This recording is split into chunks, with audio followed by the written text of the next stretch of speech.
नमस्कार दोस्तों, स्वागत है आप सभी लोगों का Sonu study classes YouTube channel में। दोस्तों आप लोगों को एनसीईआरटी बुक क्लास 12 जीव विज्ञान चैप्टर 15 जैव विविधता एवं संरक्षण पर प्रश्नोत्तर मैं आप लोगों को इस वीडियो में बताऊंगा। प्रश्न नंबर 1, जैव विविधता के 3 आवश्यक घटकों कंपोनेंट के नाम लिखिए। उत्तर, जैव विविधता के 3 आवश्यक घटक निम्नवत हैं। नंबर 1, आनुवंशिक विविधता। नंबर 2, जातीय विविधता। नंबर 3, पारिस्थितिकीय विविधता। प्रश्न नंबर 2, पारिस्थितिकीय विद किस प्रकार विश्व की कुल जातियों का आकलन करते हैं। उत्तर, पृथ्वी पर जातीय विविधता समान रूप से विपरीत नहीं है बल्कि एक रोचक प्रतिरूप दर्शाती है। पारिस्थितिकीय विद विश्व की कुल जातियों का आकलन अक्षांशों पर तापमान के आधार पर करते हैं। जैव विविधता साधारणतः उष्णकटिबंध क्षेत्र में सबसे अधिक तथा ध्रुवों की तरह घटती जाती है। उष्णकटिबंध क्षेत्र में जातीय समृद्धि के महत्वपूर्ण कारण इस प्रकार हैं। उष्णकटिबंधन क्षेत्रों में जैव जातियों को विकास के लिए अधिक समय मिला तथा इस क्षेत्र को अधिक सौर ऊर्जा प्राप्त हुई, जिससे उत्पादकता अधिक होती है। जातीय समृद्धि किसी प्रदेश के क्षेत्र पर आधारित होती है। पारिस्थितिकीय प्रजाति की उष्ण एवं शीतोष्ण प्रदेशों में मिलने की प्रवृत्ति अधिकता आदि की अन्य प्राणियों एवं पौधों से तुलना कर उसके अनुपात की गणना और आकलन करते हैं। प्रश्न नंबर 3, उष्णकटिबंध क्षेत्रों में सबसे अधिक स्तर की जातीय समृद्धि क्यों मिलती है। इसकी 3 परिकल्पनाएं दीजिए। उत्तर, इस प्रकार की परिकल्पनाओं निम्नवत है। नंबर 1, जाति हुदौन आमतौर पर समय का कार्य है। शीतोष्ण क्षेत्र में प्राचीन काल से ही बार बार हेमनद होता रहा है, जबकि उष्णकटिबंधीय क्षेत्र लाखों वर्षों से आबादित रहा। इसी कारण जातीय विकास तथा विविधता के लिए लंबा समय मिला है। प्रश्न नंबर 2, उष्णकटिबंधीय पर्यावरण शीतोष्ण पर्यावरण से भिन्न तथा कम मौसमी परिवर्तन दर्शाता है। यह स्थिति पर्यावरण निकेत विशिष्टीकरण को प्रोत्साहित करता रहा है, जिसकी वजह से अधिकाधिक जातीय विविधता उत्पन्न हुई है। नंबर 3, उष्णकटिबंधीय क्षेत्रों में अधिक सौर ऊर्जा उपलब्ध है, जिससे उत्पादन अधिक होता है, जिससे परोक्ष रूप से अधिक जैव विविधता उत्पन्न हुई है। प्रश्न नंबर 4, जातीय क्षेत्र संबंध में समाशयन रिग्रेशन की ढलान का क्या महत्व है। उत्तर, जातीय क्षेत्र संबंध जर्मनी के महान प्रकृतिविद व भूगोल शास्त्री एलेक्जेंडर वॉन हम्बोल्ट ने दक्षिणी अमेरिका की जंगलों में गहन खोज के बाद जाति समृद्धि क्षेत्र के मध्य संबंध स्थापित किया। उसके अनुसार कुछ सीमा तक किसी क्षेत्र की जातीय समृद्धि अन्वेषण क्षेत्र की सीमा बढ़ाने के साथ बढ़ती है। जाति समृद्धि और वर्गकों की व्यापक किस्मों के क्षेत्र के बीच संबंध याताकार अति परवलय होता है। यह लघु गुणक पैमाने पर एक सीधी रेखा दर्शाता है। इस संबंध को निम्नलिखित समीकरण द्वारा प्रदर्शित किया जा सकता है। लॉग यस बराबर log C plus Z log A, जहाँ यस बराबर जाति समृद्धि, ए बराबर क्षेत्र, जेड बराबर रेखीय ढाल, समाशयन गुणांक रिग्रेशन कोएफिशिएंट, सी बराबर वाई माइनस अंतखंड इंटरसेप्ट। स्ट्रक्चर आप देख लीजिए।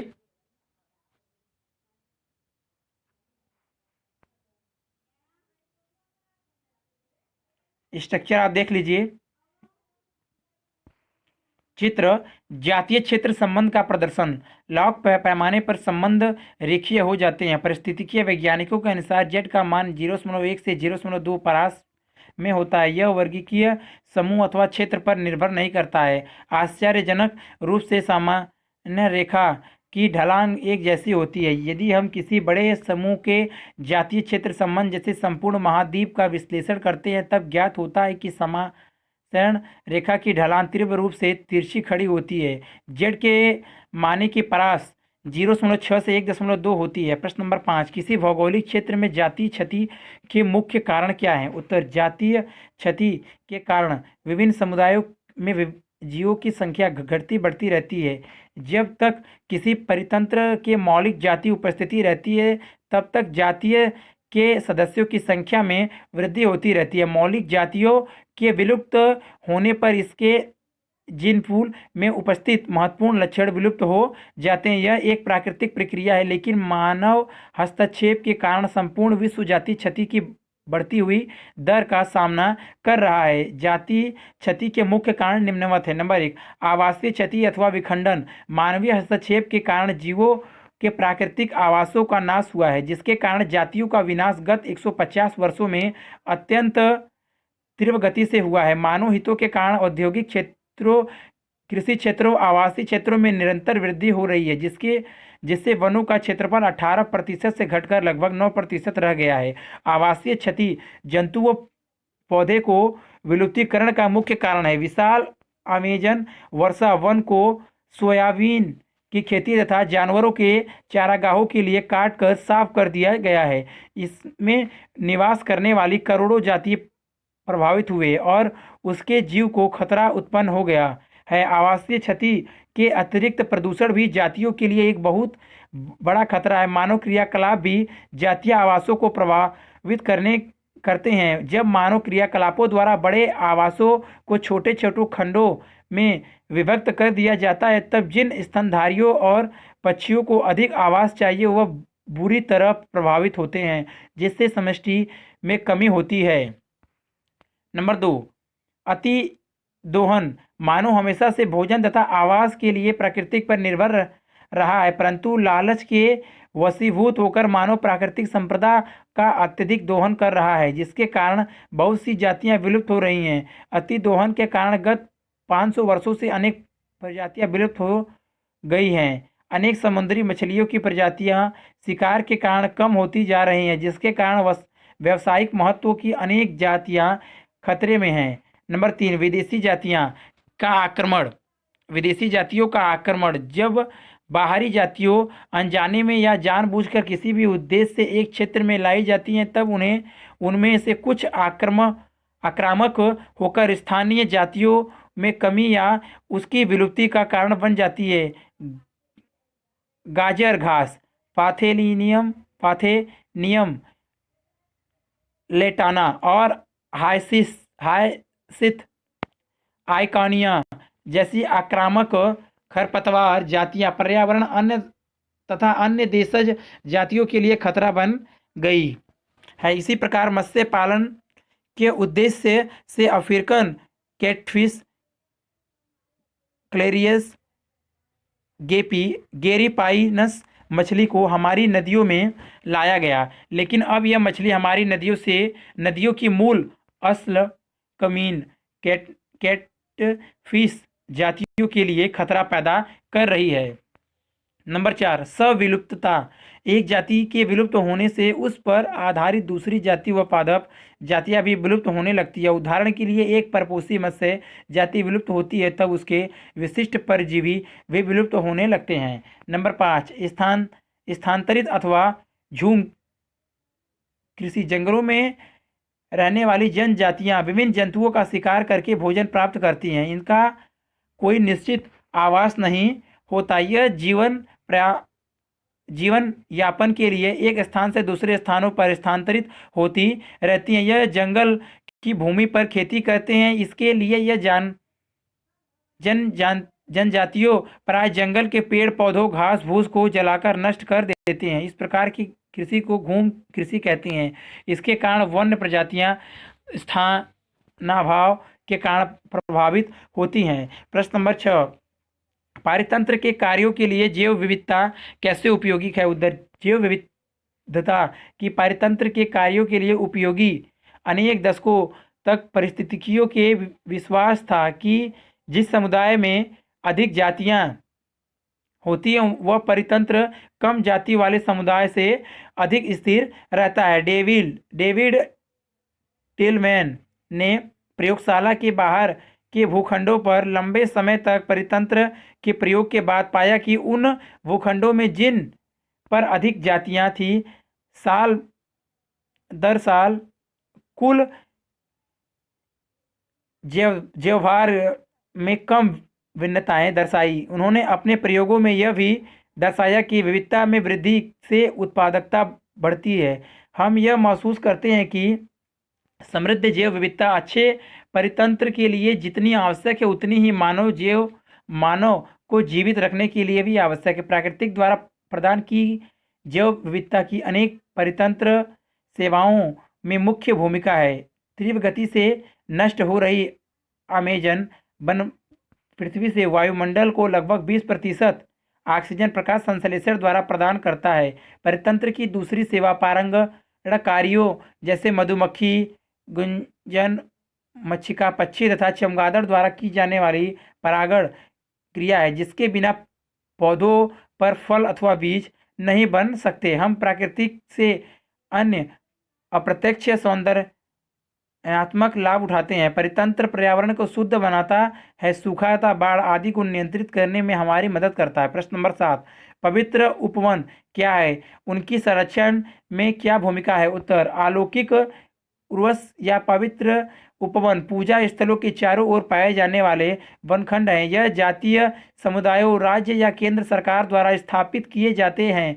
पवित्र उपवनों से विभिन्न प्रकार के वन जंतुओं और वनस्पतियों को संरक्षण प्राप्त होता है, क्योंकि इसके आसपास हानिकारक मानव गतिविधियां बहुत कम होती हैं। इस प्रकार यह वन जीव संरक्षण में धनात्मक योगदान प्रदान करते हैं। प्रश्न नंबर 8, परितंत्र सेवा के अंतर्गत बाढ़ व अपरदन, सॉइल इरोजन नियंत्रण आती हैं। यह किस प्रकार परितंत्र के जीवित घटकों बायोटिक कंपोनेंट द्वारा पूर्ण होते हैं? उत्तर, परितंत्र को संरक्षित कर बाढ़, सूखा व भू अपरदन जैसी समस्याओं पर नियंत्रण पाया जा सकता है।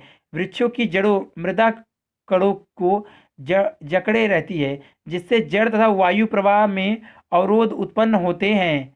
वृक्षों के काटान से यह अवरोध समाप्त हो जाता है। मृदा की ऊपरी उपजाऊ परत तीव्र वायु या वर्षा के जल के साथ वहन नष्ट हो जाती है। इसे मृदा अपरदन कहते हैं। पहाड़ों में जल ग्रहण क्षेत्रों में वृक्षों को काटने से मैदानी क्षेत्रों में बाढ़ आ जाती है और अधिक गंभीर रूप धारण कर लेती है। बाढ़ के समय नदियों का पानी किनारों से तेज गति से टकराता है और इन्हें काटता रहता है। इसके फलस्वरूप नदी का प्रवाह सामान्य दिशा में अतिरिक्त अन्य दिशाओं में भी होने लगता है। वृक्षारोपण बाढ़ नियंत्रण तथा मृदा अपरदन को रोकने का प्रमुख उपाय है। वृक्ष मरुस्थलों के वातीय अपरदन को रोकने के उपयोगी होते हैं। वृक्ष वायु गति की तीव्रता को कम करने में सहायक होते हैं, जिससे अपरदन की दर कम हो जाती है। प्रश्न नंबर 9, पादपों की जाति विविधता